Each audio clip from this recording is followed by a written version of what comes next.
Good afternoon and good morning. Welcome to the Grove's Introduction to Career Compass webinar with Tiffany Forner and Mary Robbins.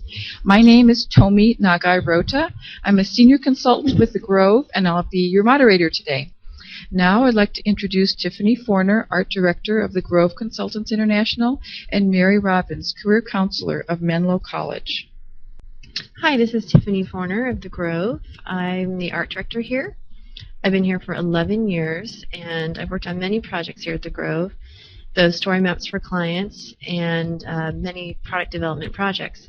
One of the projects I worked on was the Personal Compass, which many of you may be familiar with. And then in 2005, I began working on the Career Compass with Mary Robbins.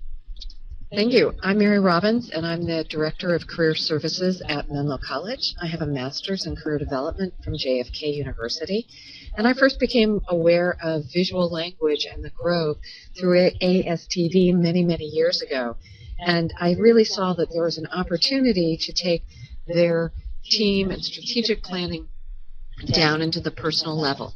Okay, let's go ahead and look at our agenda slide. This is actually a digital graphic guide that we sell on our digital graphic guide CD. So let's look over here to the outcomes. First, we're going to get an overview of the Career Compass. We're going to hear some stories about how others have used the templates. We're going to learn some tips, and we're going to get some additional support information. Looking over here at our agenda, you can see that we're going through the agenda overview right now. Then we're going to do a little quick background into how the Career Compass came to be. Then we're going to go over the Career Compass process, and we'll take a quick break for a 30-second poll. Then we will go template by template at 11:15, and then another quick 30-second poll. Then we will begin to talk about how you can get more help. We have some workshops coming up in the summer of 2009, this summer, that we'd like to talk to you about, and we also have some information about our blog on our website that we'd like to talk about, and we'll take some final questions and then have a final 30-second survey at the end. In terms of roles, Tomi is the moderator, Tiffany is I am the presenter, Mary is also a presenter. If you're having technical assistance, please contact Ed Palmer at 415-509-8081. And we ask that participants please send in questions throughout the webinar. Go ahead and put those into the questions box. At the end, we're going to go over the Grove blog where you can submit some more questions, and you can go ahead and also send questions to me at tiffanyforner@grove.com. And once again, go ahead and submit those questions at any time. So let's talk about how the Career Compass came to be. Well, it all started in the mid-90s with David Sibbitt in the Grove, who developed the strategic visioning visual planning system for organizational strategy and planning. So what this is basically a visual planning system for organizations. They use these large wall displays that we call graphic guides. Whoops, sorry, let me move back. As you can see here in this meeting setting. So people would be in these meetings, and then they would often, at the end of these meetings, come out and say, wow, that was really fantastic. I wish I could do this kind of work for my own life. So we started to develop the Personal Compass. So we worked with Joan McIntosh, who is a coach and a friend of ours, and we created a life planning tool. The Personal Compass is really about finding purpose in your life, and it asks a lot of really big questions. So as we had developed this one, and then we got it out into the market, people really liked it, and then they started asking, I really love this, and I also would like to have something that was a little more specifically designed for career planning. And that's kind of where I came into it. I had taken a few Grove workshops, and I'd learned more about visual language and how it really helped individuals understand in a very different way. And so I wanted to start incorporating visual language into my own counseling tools. And as I did it, I found I had huge success with it. So I brought this entire concept to the Grove, and we began to really collaborate on the Career Compass. And what I was learning when I was designing this was that the Career Compass needed to be very different from the Personal Compass. It needed to use tools and resources that career counselors already use, like the MBTI, the Strong, or the SkillScan, to name just a few. It also needed to take a very organized and strategic approach to all of the research that's involved with career planning, and that is quite different than the personal compass. Another thing it needed to do was that it needed to support specific tasks like networking, informational interviews, job search, those very specific things that you do in career planning. I also want to bring in the idea or the reality that we each brought our own strengths to the process.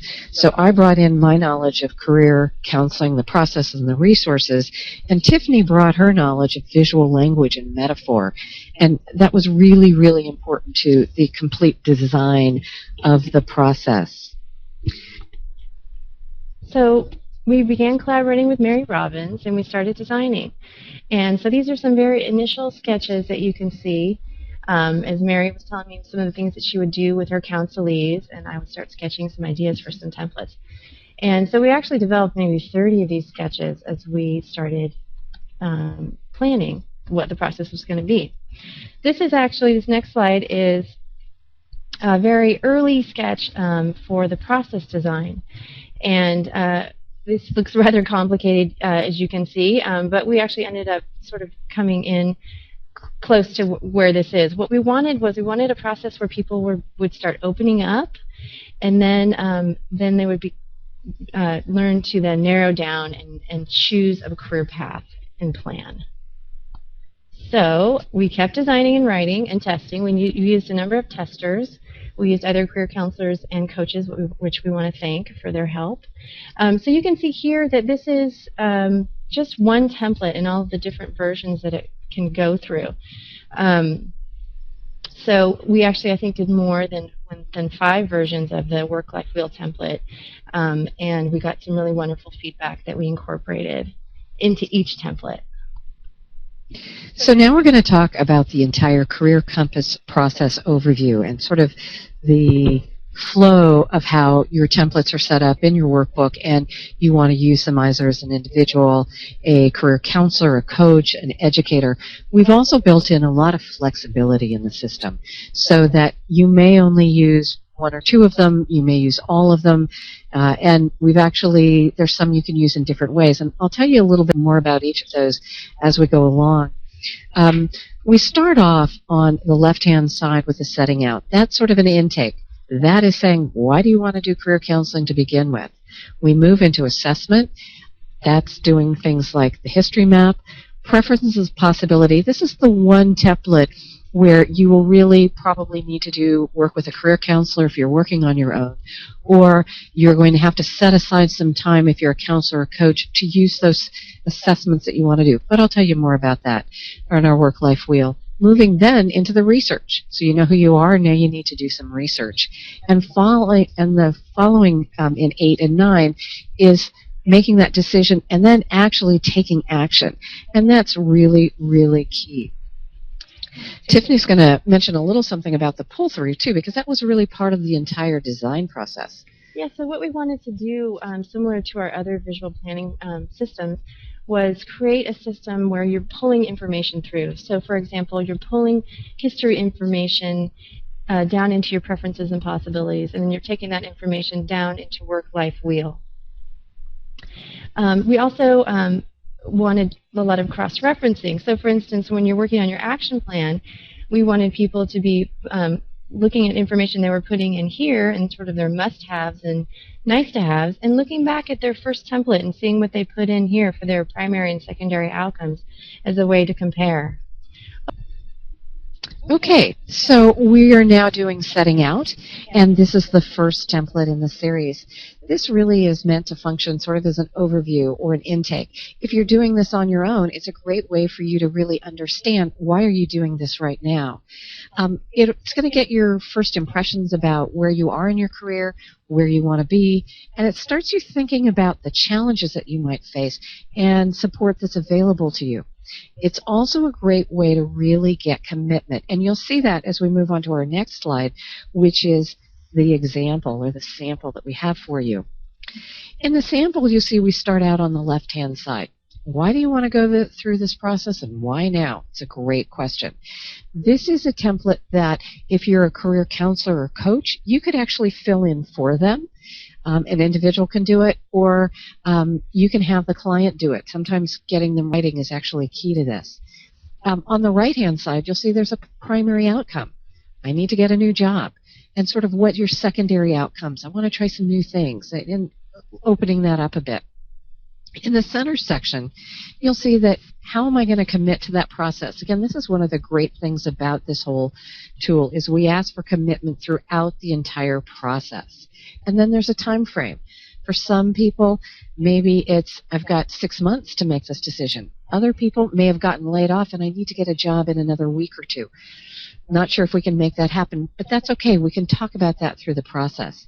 The challenges, we allow you a spot to put what those challenges are going to be. And then I think really important what your resources and supports are going to be. Really, if you're working with a coach or a career counselor, that would be one person in that process. Okay, and I just wanted to add a little note about the design of setting out. So it takes its basic architecture from Arthur Young, Theory of Process, as many of our Groves process models do.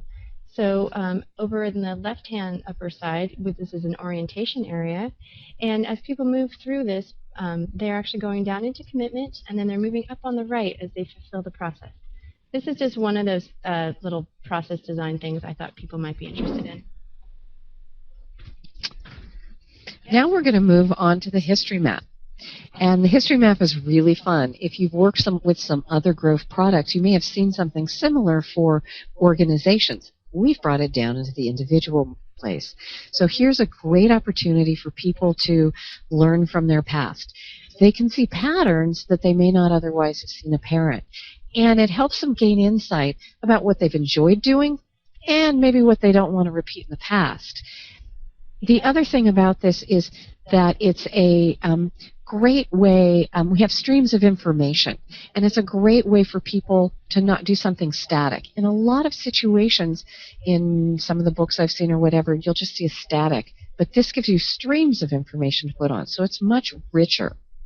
In the sample, you'll see we have two examples here. One is of, actually both are of young people. So you can see the fun that you can have with this template. There's no right or wrong way to do it. I've had people just use words, but I've had people use graphics as well. They do colors. They really get into it. If you're using this in a workshop, you might want to give somebody 30, 40 minutes to do it, and then they could actually complete it in homework and bring it back to you. And I use homework whether you're in an educational setting or whether you're a coach or counselor. And again, what you'll see here is at the bottom we have a timeline, what sort of education throughout your life. Maybe it's high school, college, maybe it's a special program that you went through as an apprentice or something like that. We also have your work experience and skills, things that you've enjoyed. Life experiences. Throughout some of the testing phase, we found that some of the world experiences, like, unfortunately, 9/11, really had an impact on people, and they wanted to be able to put that in there as well. And then goals and aspirations. You know, when you're a little kid, you want to be something, and then you change your mind, and you change your mind again. And then there's a final sort of debrief area, which is insights. I had one woman who was older, and when she did this map, she looked at it, she says, oh my gosh, I never realized that every time we moved, we had another baby. They had moved 4 times. I also had a woman who was older who wrote this all in words, and there was a blank space. There was a period in her life where she could not write anything. So she took this to her therapist, and they really talked about that period of time. So it's a great way, and it can be used there. And finally, I want to mention the flexibility of this tool. If you're working with a younger group or you yourself are younger, you could draw a line and actually project into the future. So you can say, what are the things I'd like to do in the future? Here's what I've done, but here are some things that I'd like to do. The next slide is preferences and possibilities. And again, this is that one slide where if you're doing this on your own, you may want to take this into a career counselor or coach and have them work with you, because there's a lot of information here based on assessments. Often when we do career counseling, we use assessments like the Myers-Briggs, the Strong Interest Inventory, or things that are similar, values, interests. And we get wonderful, wonderful reports for each of them, but they are separate reports, and there's a lot of information in there. This is a way where you can organize all that information into a one big picture way. You can take all sort of the summaries, if you will. So it allows you or your client to see trends in their results. And it also allows you to plot job families and occupations so that you're taking what you've learned and saying, how do I apply that to careers that might be appropriate to me? And then finally, it also allows you to write a personal statement about who you are. The next sample is going to show you how that works. So what we see here is on the bottom part of it, and Tiffany, I'll have her talk a little bit more about the metaphor that we used here, but sort of on the ground or the earth level is the personality style. And then we have our interests and our values and our skills and our strengths. So these are all things that help make me who I am right now.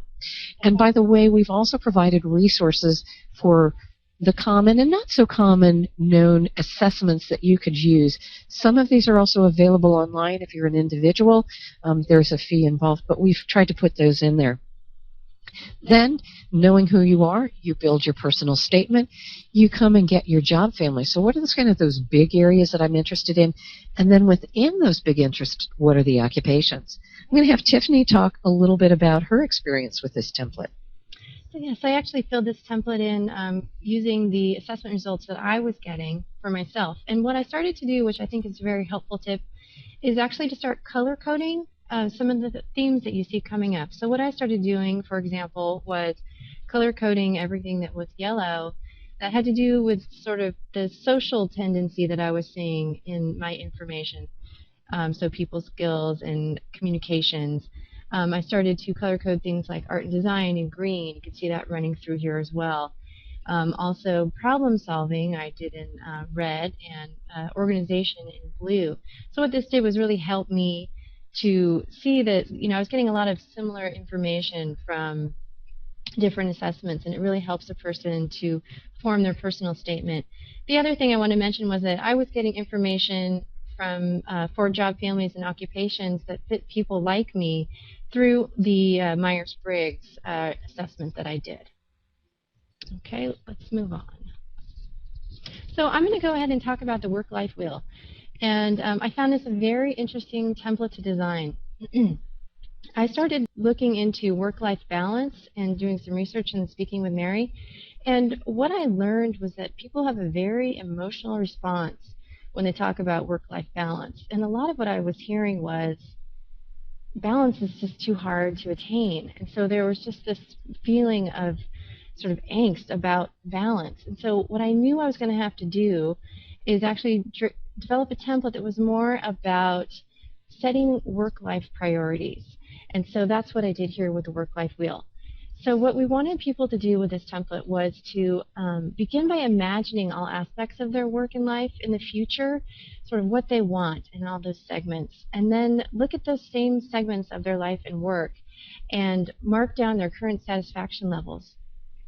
What this does is then it provides a visual reference for those individuals to choose the areas that they want to prioritize in the next chapter of their work and life. So what this does, it actually works as a gap analysis template. So let's move on to the sample.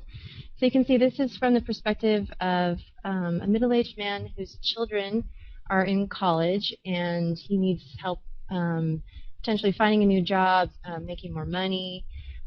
He's got some health concerns that he'd like to take care of. So you can see that up here, you can see that health and wealth are two of the areas that are really the slimmest on his current satisfaction levels.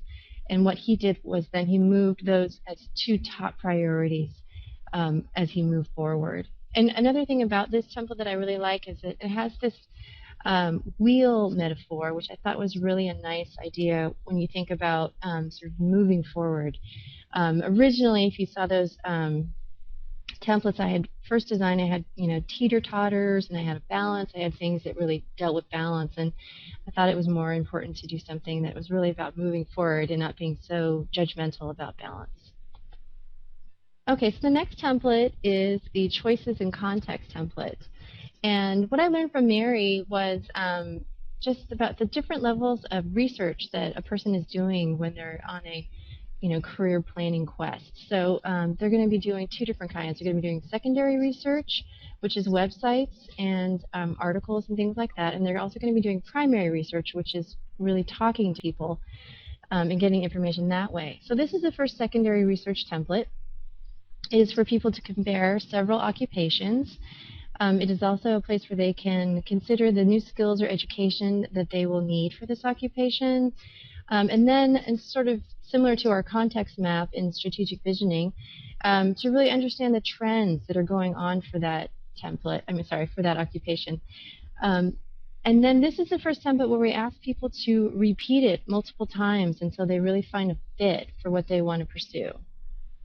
So we'll look at the sample, and you could see that the job family this person is researching is community and social services. And there are 3 jobs: the career counselor, child and family social worker, marriage and family therapist. So what they're doing is they're putting all that concrete data down on the bottom. So the job functions, the skills I would need, transferable skills I have, the salary range. And then up on the top, they're doing sort of a higher level look at, okay, what are the trends for this occupation? And a lot of this information is found on ONET, which is a site that Mary and I reference many times in the binder. It's a very helpful site. So it gives you an idea. One thing it gives you an idea of is these employment trends that are going on for different occupations. And then as a final evaluation, we ask people to answer this question: does it fit me? And this is really where we start with the pull-through. So we're asking people to look back at their preferences and possibilities, and then look back at their work-life wheel and really be able to answer that question: is it a fit? So we ask them to do this template multiple times, and we do have extra copies of this template in the back of the binder. And we ask them to do that until they feel satisfied that they're on the right path for them. So then we're going to move on to the networking map. So this is the first template where we're actually doing primary research, where people are talking to people. So what we wanted to do is we wanted a networking template to show the different groups to consider for networking from your inner circle outward. And what we also wanted was for people to have sort of a visual of the connections and referrals that they were going to be making, and in that sense sort of developing a strategy for networking, really understanding what you need to have prepared, and then what is your strategy for moving forward. And what this does is it sets individuals on a path of continued networking throughout their career. So we can go ahead and look at the sample.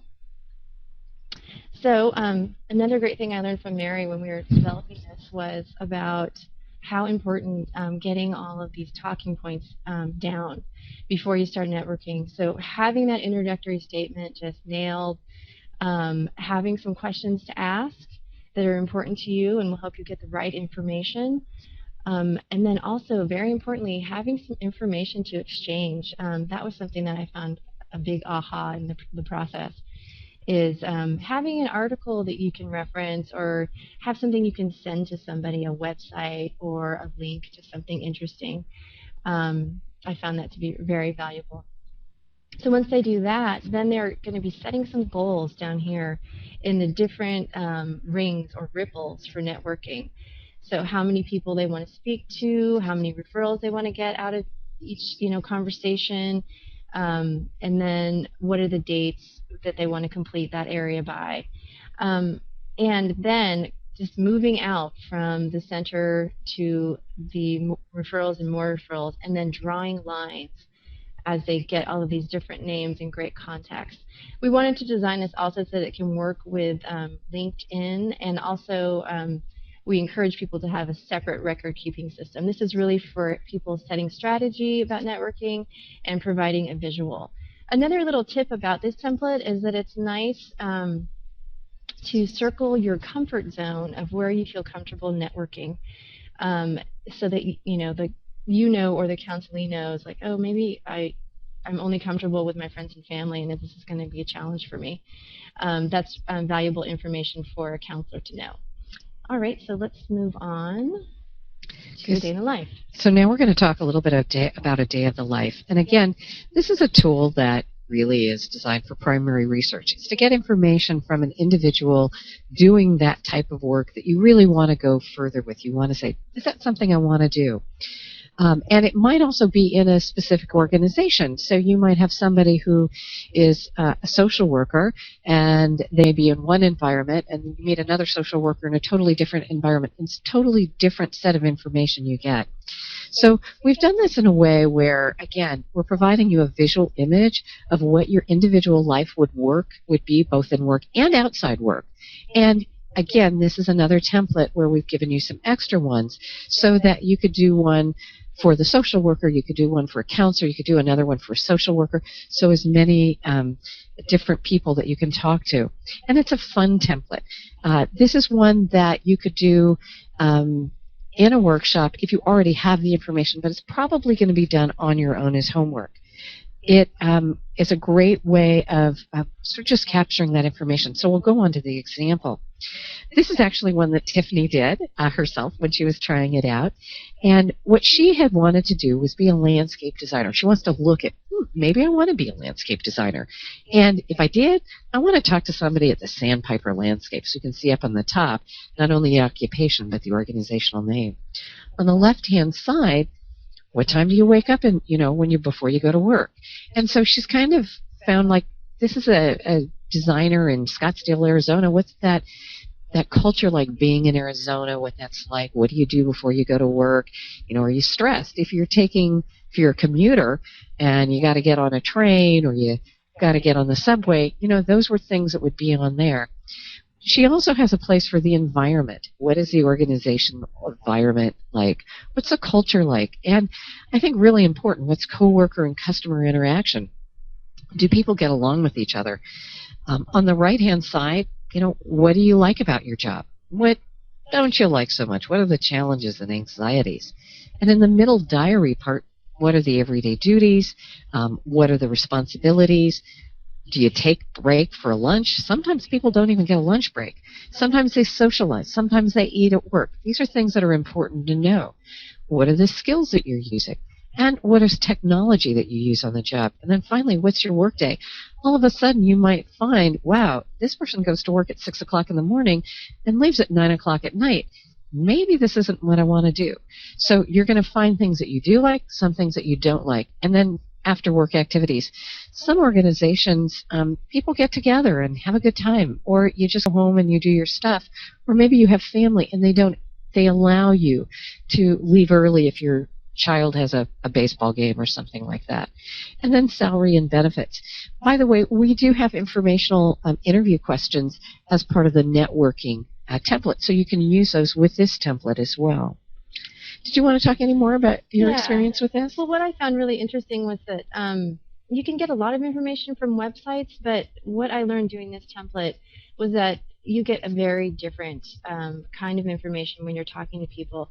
I couldn't have gotten this kind of information any other way than actually interviewing this person about what their day was like, so that I understood that they were doing 70% of design work and field work and what that was like, but then the rest of the time was going to do client sales, administrative. So that I found very valuable. So let's move on. And I'm going to say one quick thing as we're moving on to the next slide is you could also use that as a visioning tool. So again, have somebody sit down, vision, and that could be 15 minutes, where you're saying, what do I want my workday to look like? So we've built in a lot of flexibility. Now we're into decision making, and that's the path exploration. So this template is used to really decide what their preferred career path is going to be over an extended period of time. So it's a little bit into the professional development area. It's not just thinking immediately, but what's this going to look like for me if I make this decision in maybe 5 to 10 years. And it's really also to understand those work-life trade-offs about their career decision, and it's also to create a backup plan. So we've packed a lot here into this one. So let's take a look at that sample. What the sample's showing you is two paths. One is the individual has chosen maybe to become a fundraiser. What's that going to take a look at? The path B is, well, I think I want to go on and get an MBA, and so that I can actually do better in my own job, get a promotion in my current workplace? What's that going to take a look at? So we have significant dates, and this was important for me to put on here. So for example, on the top one you'll see my husband's going to retire at 65. That's only in, I think, 2 or 3 years. So I need to be aware of that because that's going to have an impact. Maybe I'm getting married, maybe I'm retiring, maybe I'm having children, whatever those are, those really affect your career. And remember, back to that work-life wheel, it's important to go back and check in on those things. But then we also have career milestones. It's not only about getting the job, but where do I go within the job once I have it? Here we put in begin some volunteer work. Networking. I want to get a promotion. I want opportunities. But then also some life milestones. You know, maybe I want to take that vacation that I've put off for a long time. Maybe I even want to move to a different state. Or, you know, I've got grandkids. What's that going to mean to me? So having some of these life milestones that I would sort of I'd like to have, but not necessarily are going to happen for sure. And then again, that path B, I've done exactly the same thing. Now, in some cases, you may find I'd still like to get my MBA, but it's going to take me a while to do that. So maybe I'm going to change my job first, get that done, and then start. So there's all different ways you can use this path A and path B. The next one is the action plan. Okay, we've gone through the assessment, we've done our research, we've made our decision. Now it's time to hit the road and get going. So what this tool does is provide immediate next steps. It helps you organize tasks so that you can either apply to a job, or we've left that open in the language. If you want to apply to graduate school, you can go ahead and use this template to do the same thing. And it lets you set goals for completing them. This really comes to accountability. This is where you're doing more coaching than counseling, or you're really making yourself accountable. And it helps you make sort of that, be clear on your choices about what you must have versus what would be nice to have. And then again, gives you an opportunity to record your challenges and support that you have as you go through this process. Sometimes people think that a job search is going to be very quick. Normally we say it's about 6 to 8 weeks from when you start applying to when you can actually start. In today's market, it might actually take a little bit longer. So it's also a good sort of reality check. Here we've decided on a fundraiser on the left, and on the far right you say, I want to start a job by May 1st. So this sort of allows you to backtrack and say, can I get this all done by that May 1st? And you could maybe do a little bit of changing of those dates. On the top line, underneath the target and collateral, you'll see a complete by date. So I know when I want the end date, May 1st. Now I'm working backwards, and you can see February to May. Sometimes you have a lot of time. Other times you don't have quite as much time. Again, this is very individual. We have our targets. So we've said a fundraiser, and now we've targeted 5 institutions or 5 organizations. We know when we need to get our collateral material to them. That would be our resume, our cover letter.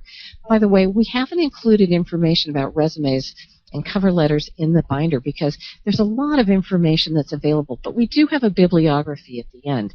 So if you need more information or some sources, that's one place to look for it. But I should also note that in your binder, you can add your resume. You can add your cover letter. You can add a lot of stuff to the binder. You can open it up and add things to that resource for you. Interview prep. Please, please be sure you get people to prepare for their interviews and really run through some questions. And then your interviews, when those dates are scheduled, and hopefully when you've got offers and need to make your decisions. At the bottom, you'll see your challenges and your support. So it's a great way to get people going. Tiffany. Great. Now I'm going to talk a little bit about the flexibility of the Career Compass.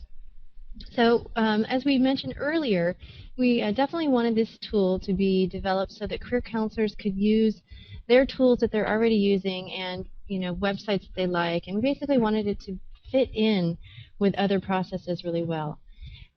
We also wanted it to be used by independent users and with career counselors, so it can be done either way. I mean, we definitely recommend several times in the booklet that independent users will get a lot more out of it if they're using it with a career counselor, because a career counselor is going to have a lot of information about jobs that may be hard to come by on their own. And in order for counselors to potentially, run courses or use just certain parts of the process, we decided to sell 10 packs of each of the templates and instructions bundled together, and those are available on our website if people want to just use part of the process.